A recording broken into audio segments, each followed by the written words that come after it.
Hello and welcome to your favorite cloud learning channel, CloudExpert Solutions.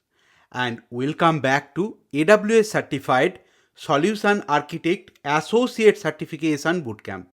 In this module, we are focusing on one of the most vital aspects of any IT architecture, disaster recovery or DR. The cloud provides incredible tools to build resilient system, but when things go truly wrong, maybe a regional outage, data corruption, or a natural disaster, you need a plan. This video will break down the core concepts of RTO and RPO and explain the four main disaster recovery strategies supported by AWS. Understanding these techniques is crucial for the AWS Certified Solution Architect Associate Certification exam. Let's get started. Let's review the roadmap for today's session. We'll start by explaining what is an IT disaster and why do we need disaster recovery. Then we'll explain two critical concepts, recovery time objective and recovery point objective.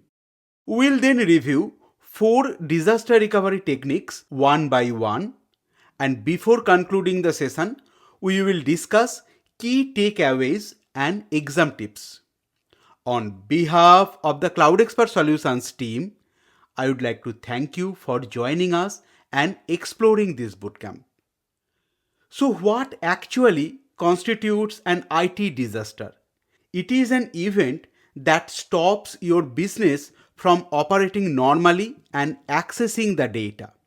This is not just a server failure, it's a regional power outage. A massive cyber attack like ransomware encrypting all your data or even a natural disaster. You must be asking, why do we need disaster recovery? It's all about your business continuity. Downtime is incredibly expensive. Sometimes it can cost thousands of dollars per minute. Disaster recovery will help minimize those financial losses and it will maintain your customers' trust. It will also ensure you remain compliant with the industry regulations. That is why disaster recovery is the plan to get your systems back online and data restored when a disaster strikes. Now let's review RPO and RTO. RPO and RTO are two crucial terms for the exam, and these defines your business requirements for recovery. RTO and RPO depends on two more crucial concepts. First one, availability. It's the percentage of time that a workload is available for use, and the second one is reliability. Reliability is the ability of a system or application to perform its intended function correctly and consistently when it's expected to.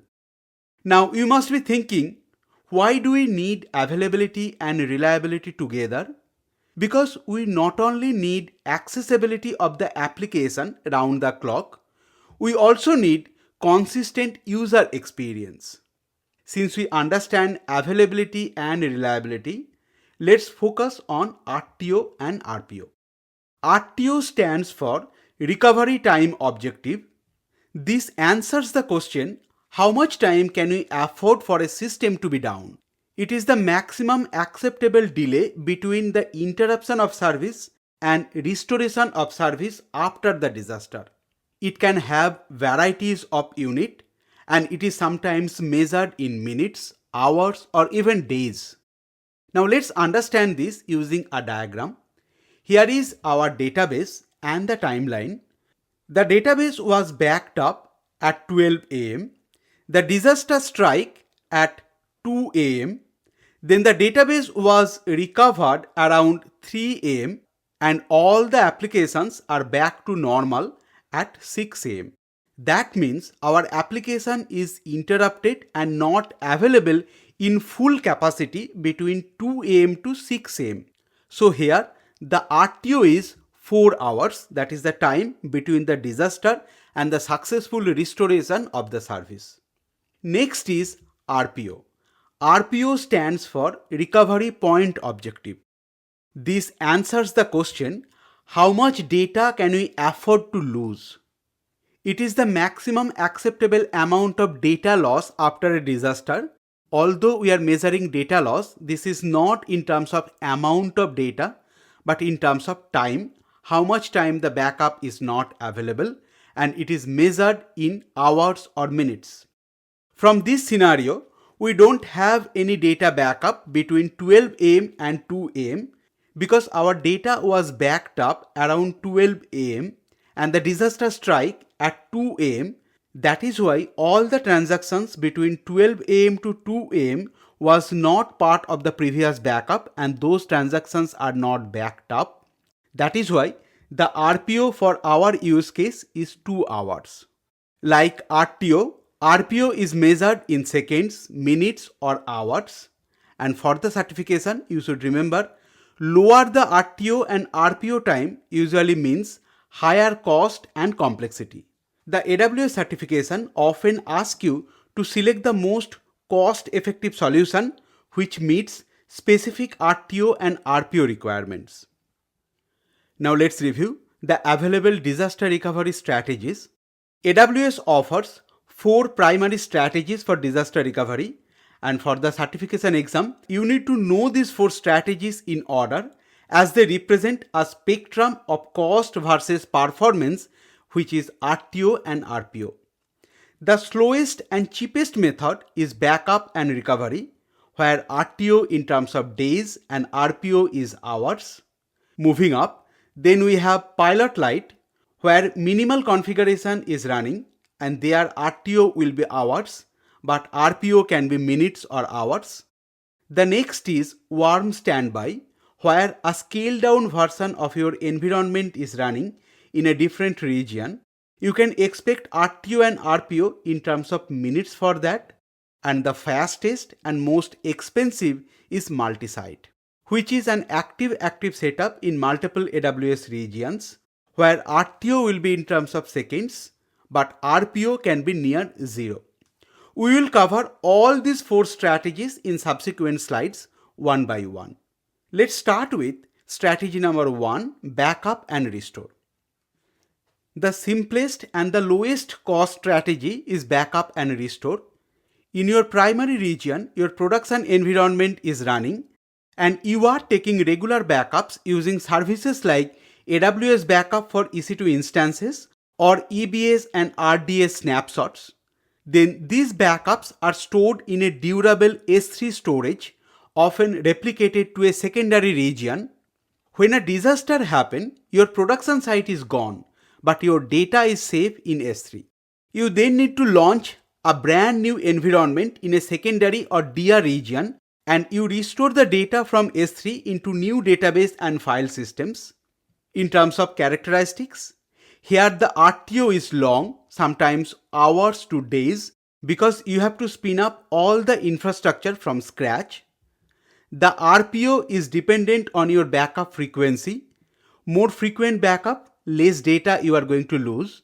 Here the cost will be lowest because you only pay for storage and you don't run any secondary compute resources. This strategy is suitable for non-critical workloads that can tolerate significant amount of downtimes. But if you have a critical production workload, then obviously backup and restore is not the strategy for you.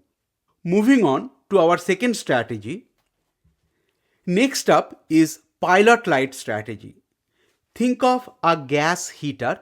The main heater is not on, but the small pilot light is always lit, and that light is ready to ignite the main furnace instantly. In AWS terminology, you run a minimal scaled down version of your environment in the DR region, maybe a replica database or a secondary instance that receives continuous data replication from your production site, but no web server or application servers are running. For this strategy, RPO is better because the data is always replicated in near real time. When a disaster strikes, you launch the necessary compute resources. Maybe you promote your secondary or the replica database instance to a primary database instance You launch your EC2 instances, add a load balancer, etc. etc. In this strategy, the database is already warm. That means it has almost all the data from the primary region, and that is why your RPO is much better than the previous strategy. Let's review the different characteristics. Here the RTO is faster than your backup and restore because your core database is already running and it is synced. RPO we have already discussed.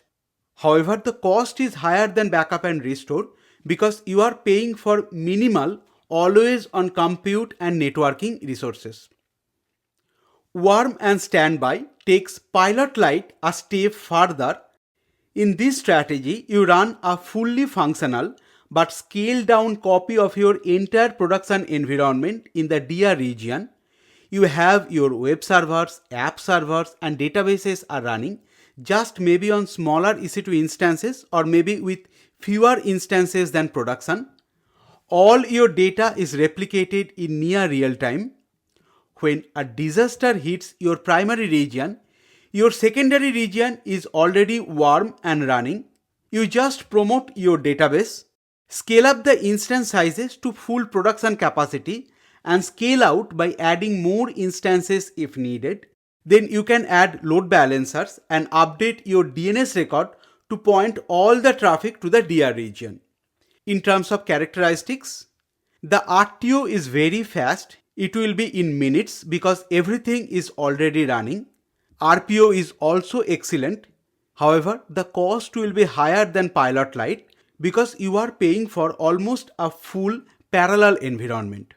Moving on, the fourth and the final strategy is multi-site active-active. This is the top tier of disaster recovery, and here you run an identical full-scale production environment in two different AWS regions simultaneously. You use services like Amazon Route 53 or any DNS services to route traffic between these two sites, and your data is always replicated synchronously, meaning your RPO is near zero. If a disaster hit one region, Amazon Route 53 health checks immediately detect that failure and redirect 100% of the traffic to the healthy region instantly. The RTO is measured in seconds to minutes, making the downtime virtually does not exist. The RPO is near zero. You lose almost no data.